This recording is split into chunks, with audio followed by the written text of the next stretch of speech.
In April 2026, theaters geared up for one of the most expensive biographical films ever made, carrying a staggering budget of 1,800 crore rupees, or roughly $200 million, and it was simply titled Michael.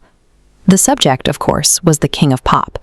Michael Jackson remains perhaps the most globally recognized entertainer in modern history, and easily one of the most complex. But when the 2-hour and 8-minute film finally premiered, professional reviewers tore it apart. The early critic score quickly fell to a dismal 38%. Reviewers complained the film played it incredibly safe. They argued it felt less like an objective biography and more like a highly sanitized highlight reel of his public persona. Specifically, critics pointed to the complete absence of his darkest controversies. The 1994 Jordan Chandler settlement was entirely missing from the final cut, a direct result of strict legal constraints imposed by the Jackson estate. To make matters worse for the press, the story ended abruptly. It felt like a 2-hour prologue designed exclusively to set up a part 2. With reviewers aggressively panning the release, industry analysts quickly predicted that this highly expensive gamble was about to become a colossal box office disaster. This animated bar chart tracks the global opening weekend revenues of major biopics. Look right here at the first 3 days. Instead of bombing, Michael completely shattered expert expectations, raking in over 2,042 crore rupees, or $217 million. It easily passed the massive opening weekends of films like Oppenheimer and Bohemian Rhapsody. The momentum even spilled over into smaller, niche markets. Here in India, despite being an English-only release restricted to limited screens, the film still pulled in an impressive 16 crore net collection in its very first weekend. So we have a total disconnect. How exactly did a movie written off by critics as a safe, incomplete disappointment turn into the highest-grossing biopic opening in cinema history? This split gauge shows the stark reality of the divide. Over here, the critics are stuck in the red at 38%.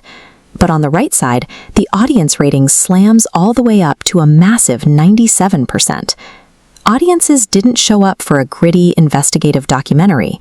They came for a visceral, theatrical concert experience. In fact, nearly 90% of the film's runtime is driven entirely by its audio and musical sequences. The studio took an enormous financial risk by casting a newcomer to carry this production.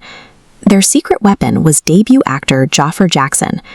As Michael's real-life nephew, Jaafar possessed a unique genetic advantage.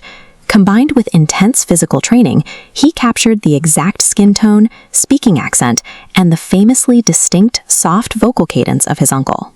Inside theaters, crowds reacted as if they were standing in a stadium. When those iconic black loafers hit the stage for a flawless execution of the moonwalk, audiences openly cheered. Jaafar's technical precision captured something deeper than mimicry, convincing audiences they were witnessing Michael Jackson's literal rebirth on a screen. But the film does step away from the euphoria of the stage to show the deeply suffocating reality of living inside that untouchable public persona. Director Antoine Fuqua made a specific artistic choice here. To cut through tabloid noise, he anchored the story in the emotional core of Michael's childhood. The early acts of the film dedicate serious time to harrowing realities at home. Viewers watch as a young Michael endures severe physical abuse, including belt beatings from his father, Joe Jackson. Those brutal struggles and the intense isolation that followed are traced directly back to his family's humble origins in the industrial town of Gary, Indiana.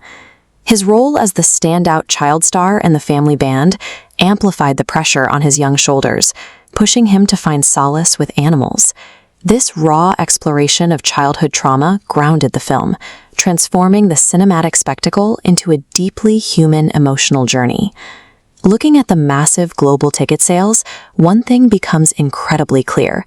Despite decades of severe scandals and intense public scrutiny, the King of Pop brand remains culturally bulletproof.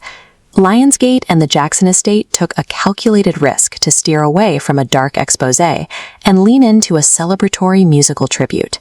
That strategy paid out massive financial dividends, and because of this historic weekend at the box office, Antoine Fuqua is already locked in to return to the director's chair for the highly anticipated Part 2. When reviewers sit down to watch a biography, they grade its journalistic grit and its willingness to expose the ugly truth. But when millions of fans buy a ticket to a musical biopic, they just want to feel its soul.